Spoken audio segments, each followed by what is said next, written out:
इसी प्रकार अन्य प्रसंगों को श्रवण करने के लिए महाराज श्री के एकमात्र अधिकृत ऑफिशियल यूट्यूब चैनल को सब्सक्राइब करके बेल आइकन को अवश्य दबा दें।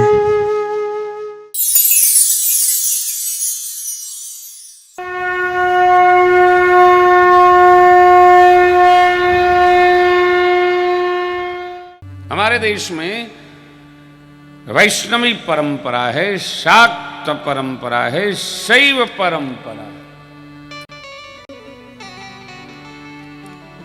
गृहस्थों की भी अपनी निज परंपरा है। हम जो भी ग्रंथ पढ़ते हैं, ग्रंथों की अपनी परंपरा है।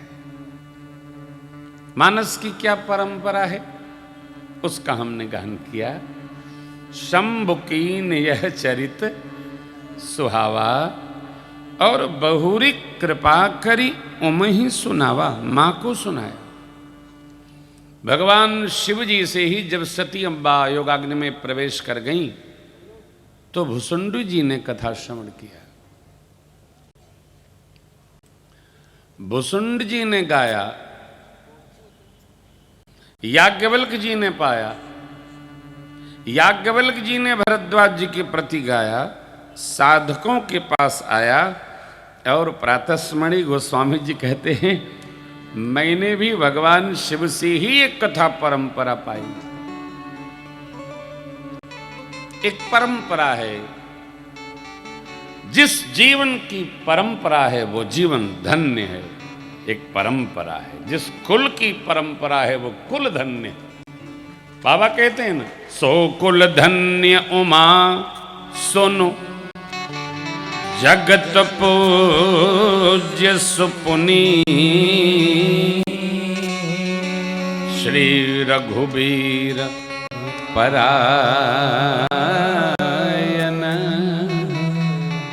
जेहि नर उपज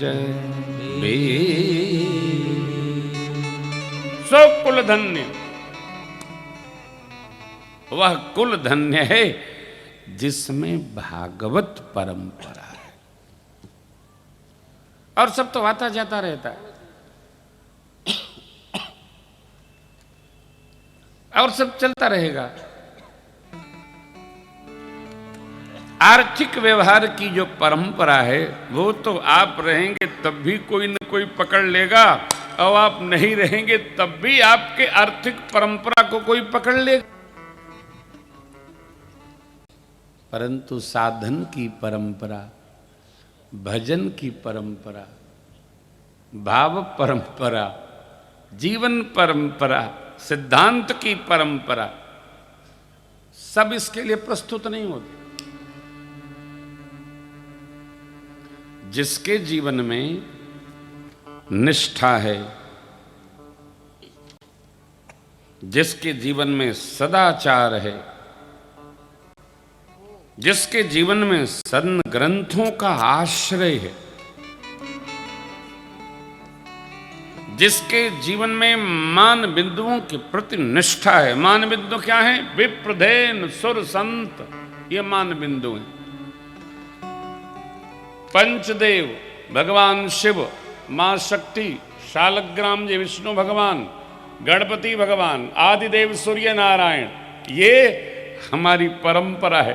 पंचदेव उपासना परंपरा, इसके इतर कुछ नहीं है, इसी में सब है।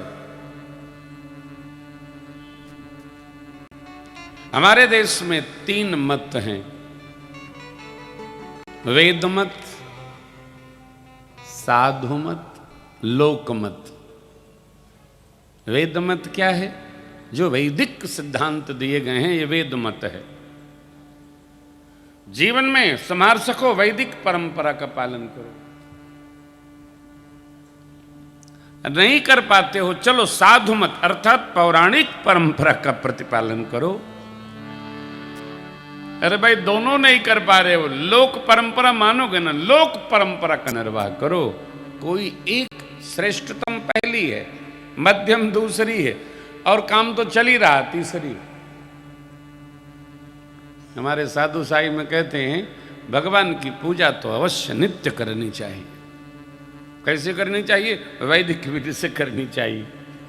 न कर पाओ पौराणिक मंत्रों से करो, और नहीं कर पाओ तो फिर भगवान को स्नान कराओ, तिलक लगाओ, धो के पी लो, दिखा के खा लो, पूजा हो गई। इतनी करनी। लेकिन मैंने आपको तीनों सुनाई, पहले में ताली नहीं बजाई, दूसरे में भी नहीं बजाए। इतना भी इजी होने का अभ्यास न करो। बस बाबा ने कह दिया धो के पी लेना है, दिखा के खा लेना है। ये तो तब है जब फुर्सत न हो। हाँ, अंतिम अस्त्र तो तब है जब हम कर नहीं पा रहे।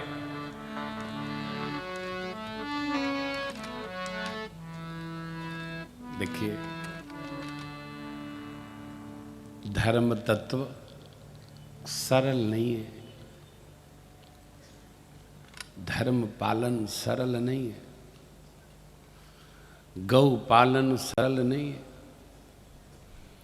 परिवार पालन भी सरल नहीं है, और तो और श्रेष्ठ के अनुसार रहकर जीवन जीना सरल नहीं है। अहम को, दंभ को, मद को, सबको तिरोहित करना पड़ता है।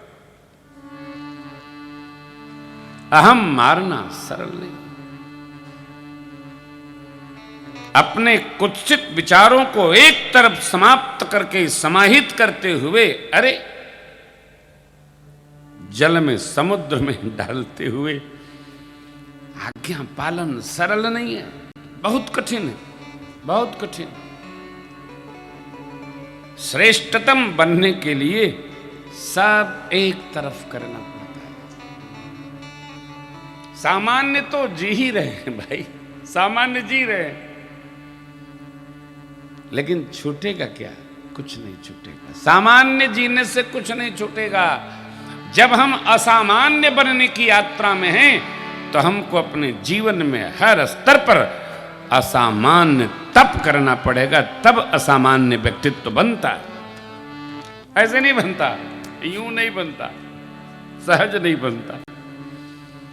जिन राम जी की कथा हम आप गा रहे हैं, नवदीन पर्यंत गाएंगे। ये असामान्य जीवन नहीं है, अति असामान्य, सामान्य जीवन नहीं है, अति असामान्य जीवन है। राम जी को भजना सरल है, राम जी बनना सरल नहीं है। राम जी के जीवन को जीना तो एकदम सरल नहीं है।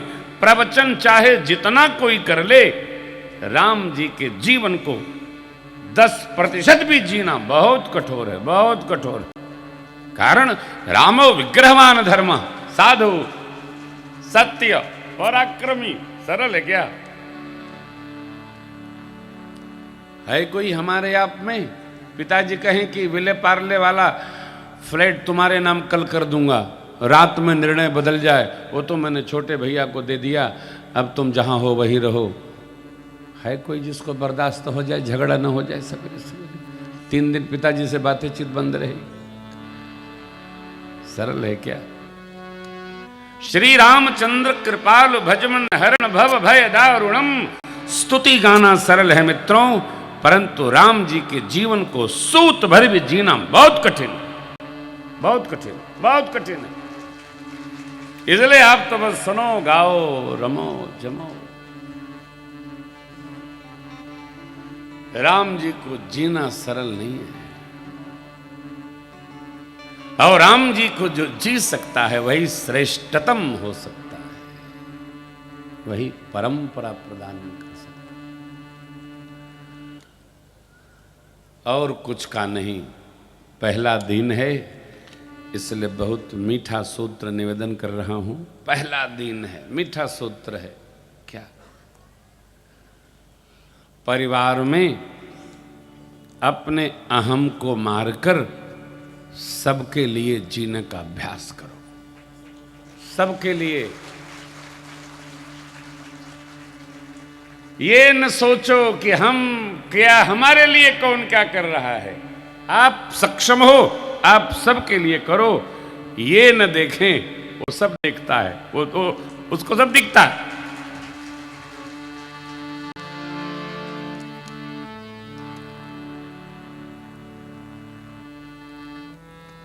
कथा तो कथा है भगवान की, कथा होती रहती है। बंबई में तो हर बार कथा होती है, प्रतिवर्ष कथा होती है मुंबई में। प्रधान जी पिछले 7-8 वर्षों से निरंतर कथा कहीं न कहीं आयोजन करा ही लेते हैं, परंतु पिछले 6 महीने से कम 6 महीने से हमारे सुपुत्र विजेंद्र जी केवल ऑफिस गए, 24 घंटा सोते जागते ये कथा में ही लगा रहा। कथा क्या होना है, कैसे होना है, क्या करना, इतनी चिंता कथा होने की मैंने आज तक के जीवन में किसी की देखी नहीं। कैसे होना, क्या करना है। और आप जानते हो मैं तो बस बच्चों का मुंह देखता रहता हूँ, क्या बच्चे कहते हैं, क्या सुनते हैं, क्या सोचते हैं। हर स्तर पर मनसा वाचा कर्मणा, जब हम किसी कार्य में अपने को एकदम समाहित कर लेते हैं तो परिणाम हमारे अनुसार नहीं आता है, हमारे तप के अनुसार भगवान की ओर से अपने आप चल कर आता है, जो आपके सम्मुख है अपने आप। और ये प्रशंसा नहीं है, ये यथार्थ है।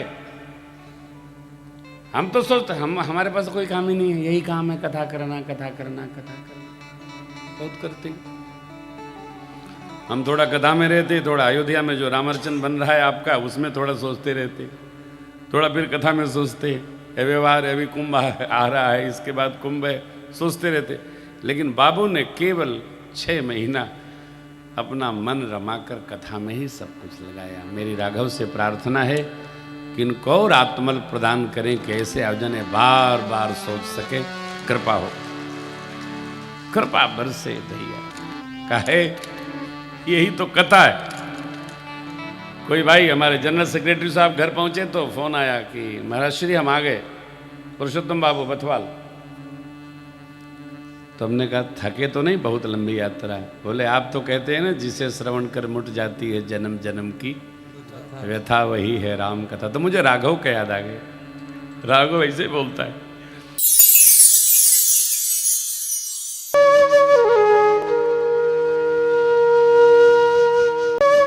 इसी प्रकार अन्य प्रसंगों को श्रवण करने के लिए महाराज श्री के एकमात्र अधिकृत ऑफिशियल यूट्यूब चैनल को सब्सक्राइब करके बेल आइकन को अवश्य दबा दें।